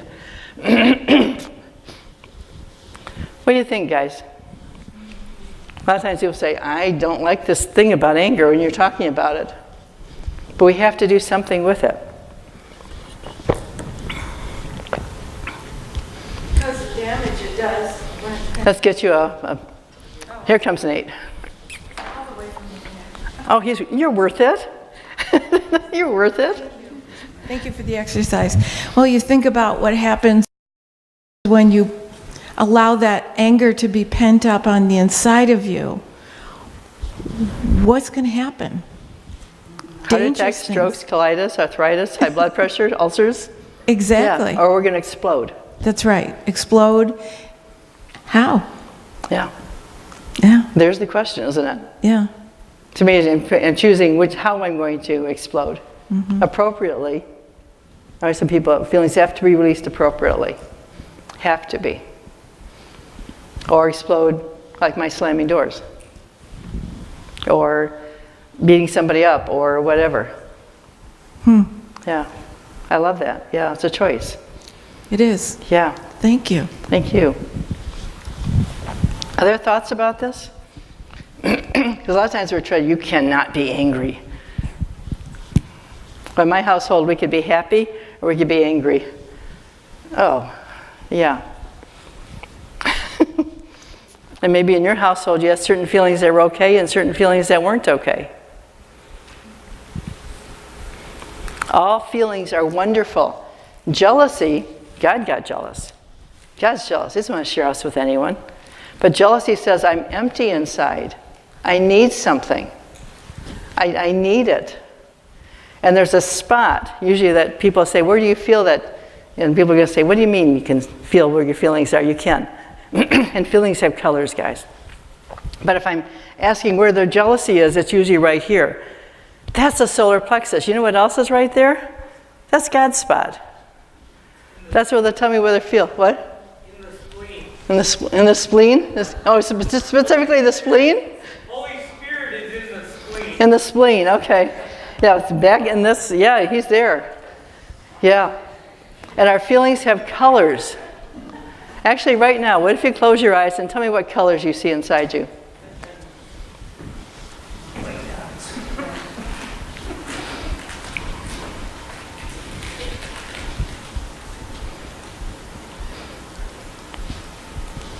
Some people will say, I can't see anything. I'll say, well, is it black? And they'll go, yeah. Okay, what are some of the colors you see? Red.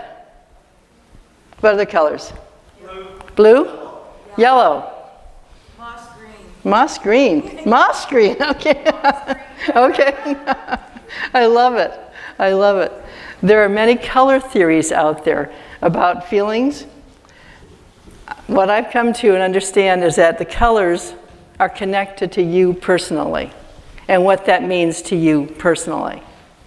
Black usually means, it really doesn't mean anything else, that there's stuff that's jammed in there, or there's depression, or there's hurt, or there's that stuff that's gotten heavy inside, usually. I don't think I've come across black being anything else. But yellow and reds, it depends. Sometimes I'll say fear, or anger, or happiness, or of the same color. But our feelings have colors. And it's exciting. God even gave us colors inside. Isn't that cool? Okay, now you're going to meet my tick. The tick started out as a person, okay? But we'll talk about it a little bit. This picture helps us understand what is happening to the feelings inside of us. And why we hide ourselves sometimes in the dysfunction. And let's see. Yeah, we talked about that. Okay, we're going to do this in a little bit. We're going to come back to that.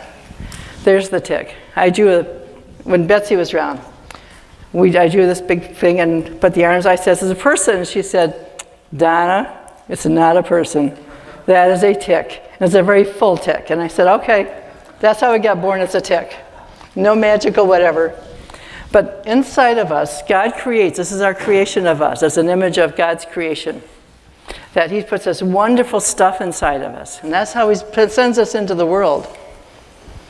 And we have trauma, and we have people helping us get through it. See, the trauma will go, will go in. Oh, I think I missed one. Did I miss one? Yeah, I did. Okay, we've got the trauma, it goes in, and if we have people helping us, it goes out.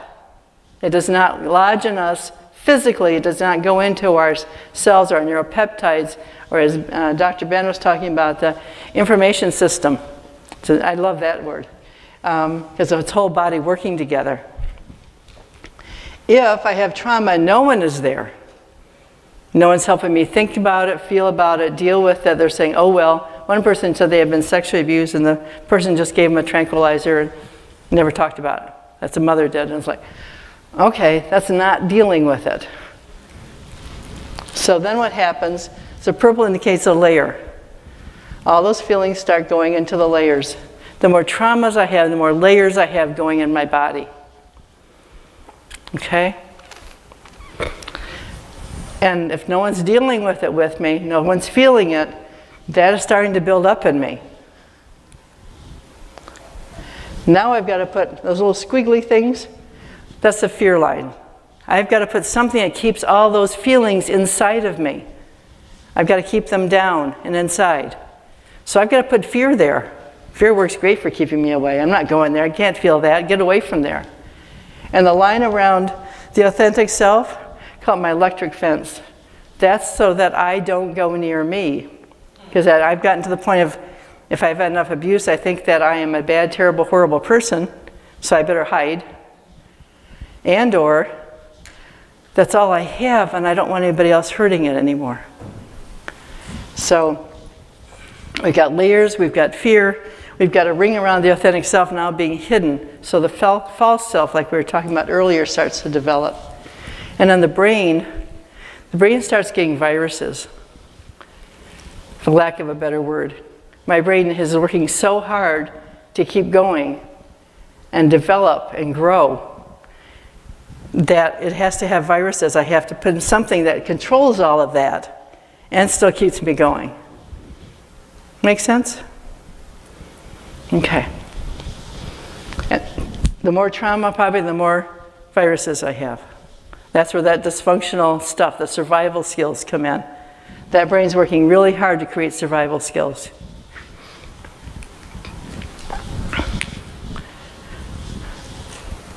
I don't know why we have stars there. Someone created this for me. I have to remember how we did this. But it gets more and more and more.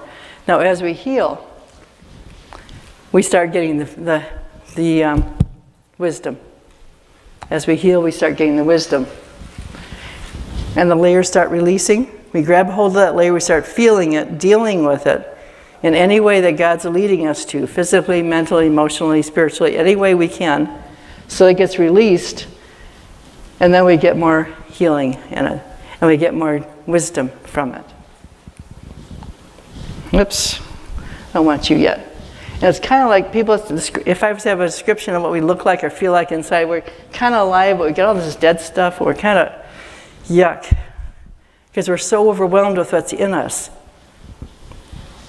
And you can understand why you'd end up angry or shy. Thoughts about this?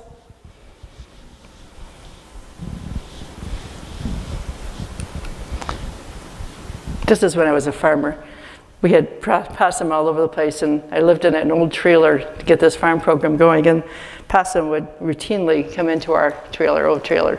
So I got very good at trapping them. And actually they're such cuties, and I learned they eat ticks and all good stuff. We should have a lot of them around. And they're not nasty people. But he was in there, and I said, I got to get a picture of that guy. But that's how often the person's been abused, and the transcender, because they haven't healed yet maybe. There's no escape, I'm not going to make it, I'm not coming out. They can't force me to come out. They're going to hurt me, someone help me. I think that's always in there. Someone help me. They may not know the kind of help they need. They may not know that. What do you think? Does this make sense to you? Okay. Okay. Can't remember what the next. Okay, this is just kind of as the feelings leave, it seems to happen, the brain starts clearing. And all of a sudden I can think clear. Or an insight will come. I have a feeling, and sadly, I've got to feel my feelings fully before I get the insights. God doesn't do it the other way around. I wish he did. People say, if he just give me the insight, then I'll feel. It doesn't work that way. And no matter what we do, we gain wisdom if we keep healing. And so we eventually end up clear like that, with the wisdom left. Can I say when that will be for you? Can I say if there will be a complete healing? I can't. Only God knows that, as to what the steps are for you. But I'd like you to do is take about 5-10 minutes. There's paper in the middle. Create your tick. Create your personal tick. And what feelings might be in there. This isn't going to be shared. This is just for you. Sheet. Don't hurt something else. We hit a whole sheet. We boil down to just. We got 3 rules. So much easier than trying to remember tons and tons of rules. Okay. So as we heal, or before we heal, we're crammed. We're crammed, and that's why we get the explosions, guys. That's why we may be getting the acting out behavior, because I can't stand it. Some of us have had pain so bad that all I want to do is cut, because it'll stop that kind of pain. The physical pain is so bad, if I cut it, maybe it'll stop the pain. And that's where cutting comes from. Or the pain's gone on for so long that I'm going to kill myself because I can't stand it anymore. I got to get out of this. Because we're so crammed with what's happened. And if there's sexual abuse, it's interesting, the layers will often be, understandably, down at the bottom in the groin area. Not always, but sometimes. There's that picture again. And there's our little possum. He's a cutie, isn't he? I mean, he really is. Yeah, one time I had him they were living in the chicken coop, and I was like, oh, and then I thought, aren't you cute? And then he opens his mouth and I go, you ever see possum's teeth? Oh my goodness. Razors. And I realized later, 2 months later, to raise that as a pet, which I think I would have, was that they're very docile critters and very timid, and they eat ticks, and they're very good to have around. But you learn sometimes things too late. Okay. Okay, and then as we release the feelings, then the brain clears, and we don't work so hard. Now, one of the things that we may have to do to get that brain to clear, because it's so focused, the brain is a computer. It's been trained to think about survival. So sometimes we have to say, okay, I'm thinking this way, and I have to say, stop, wrong way of thinking, shift it, Donna. And it's a concerted effort that I have to make in some thinking areas. We have to work at that. So as soon as that thought comes up, I think Joyce Meyer said the battlefield of the mind, it's a battlefield at that time. But you're not going to allow your brain to continue the way it's been, even though you've needed it to be that way all these years. Now we're going to train it to be a healthier way of thinking. As soon as it comes up, you go, nope, not going there. Questions or anything? Okay. Adopted kids. Anybody adopted here? Yeah, you can speak to this. All adopted children and adults are special needs. It means there's a part of them, the abandonment spot has been touched, which means there's another whole layer in there to deal with. And sometimes it translates over, I don't know if it did for you, Tim, but it translates over to, well, God just got rid of me. And what the epigenetics are saying, and what they're learning about the baby, that baby, if you're planning to adopt your child out, it's inside of you, is already becoming aware of that. So as it's developing and growing inside of you, it's learning that it's not going to be loved and it's going to be given away. Whoa. So when we're dealing with adopted children, just be aware that's a whole area that needs a lot of special attention. And I love Bruce Perry. If you want to learn about neurology with a guy that knows what he's saying and it speaks English, which is really nice. Isn't that nice? He's simple to understand. And nurturing and safety are absent for the first 3 years of life, and then adopted begins to receive attention, love, and nurturing. These positive experiences may be sufficient to overcome the malorganization of the neural systems mediating social emotional functioning. In other words, he's saying that when we give love, it's making a difference. It's making a difference. And he's also developed a whole system of how to get the brain to go back to a normal level of functioning. That we have to do it through not where the person is chronologically, but where they are emotionally. Like if I have a child that's coming in at age 10 that wants to play with blocks, we play with blocks, because that's where that child is emotionally. That's where we have to go. Okay, well, I think we talked a lot about these. Be aware of the triggers. It's not your fault, not their fault. They're going to get triggered. That's a reality. Listen to them. Be with them. Don't touch them unless you've asked them. Say, do you want to be held? Do you want a hug? Do you want me to hold your hand? Don't corner them. Ask them how you can help. What would they like to do? If they become suicidal or cutting, they immediately take action. Immediately. That's not an option. And there's always say, well, what if they really don't mean it? If someone is saying, I'm just going to kill myself, my answer is always the same thing, whether it's a game or not a game.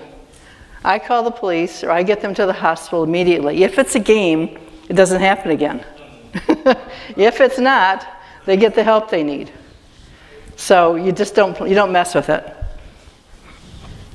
Build competencies. Help them learn to do something. Bake cookies or cut grass, or it can be the simple things. And just let them know that you care and that you like them. This is Leroy. This is Leroy. His big old ears and I said his head was, oh my goodness. Leroy, as I explained to him, came off the trailer in really rough, awful shape. And when he came off, he started healing. That was his purpose. In fact, Leroy loved his backside rubbed. Well, here's this guy. I couldn't see over him. I mean, his rump is here. And he'd be here, and I'd be here, and all of a sudden he'd go very slowly, very easily, but he'd put his rump right up next to you, so you'd have to rub his rump. And he did it so gently. He never stepped on anybody. Never. And by the way, donkeys are amazing. They're smarter than horses, which makes it a little bit harder to handle sometimes, because they outsmart us. But if you look at him, his conformation isn't wonderful. I couldn't find a picture that gave him a head picture and his backside, but his conformation was lousy. They either didn't give him enough groceries, they did something that his backside hadn't developed the way it should have. But here he is, old. He was probably late 20s when we got him. And they told us he was 10 when we got him.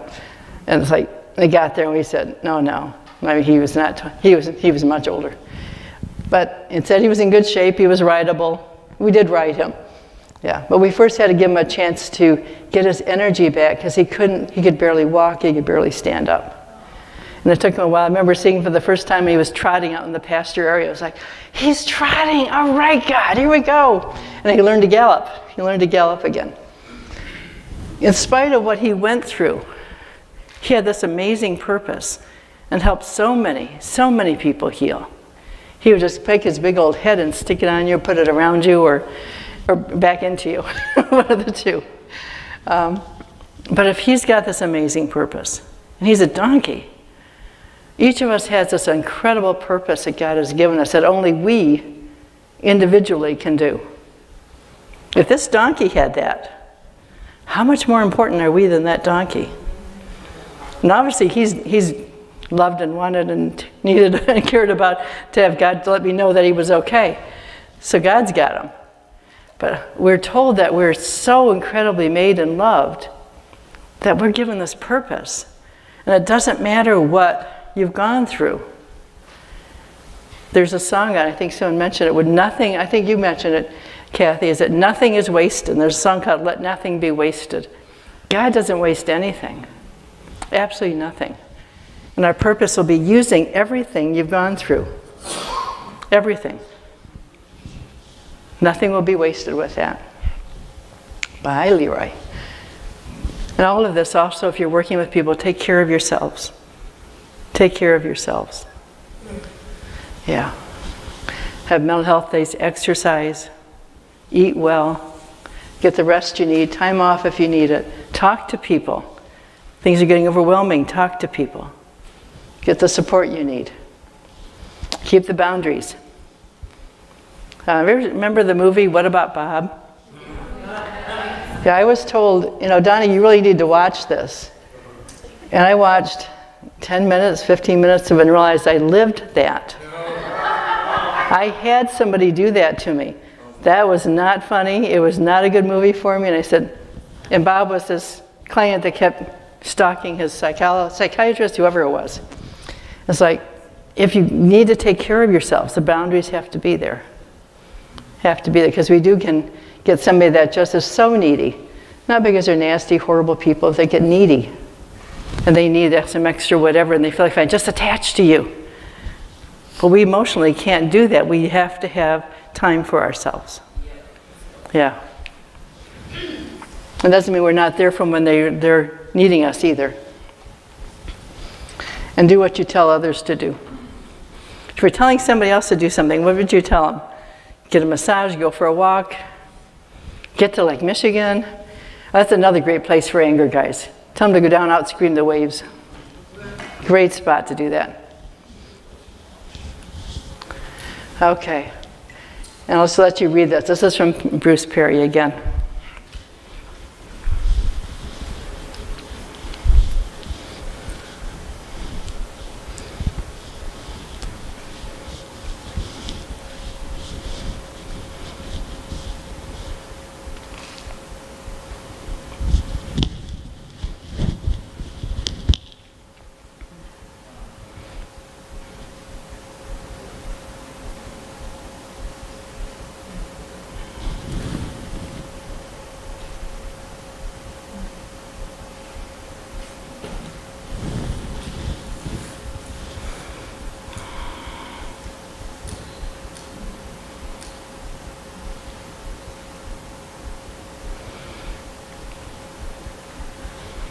Any questions before we close this part of everything out?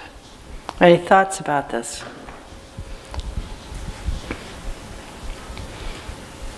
There's hope. Oh my goodness, tons. Tons. God's good. And we can look at the epigenetics and go, but God knows how. I'm assuming, and it seems to be connected to as we heal, all of that gets worked through. And let's take a couple last minute things. The books are still for sale. Percentage goes to Hope Project. There's a love offering if you'd like to contribute.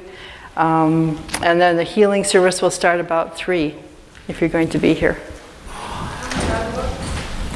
15? I think that's it. Oh, believe it or not, that was a sunrise. Now for Donna to see a sunrise is really unusual. So, yeah. Yes. Maybe now I will. It's just coming up later. Yeah. Okay.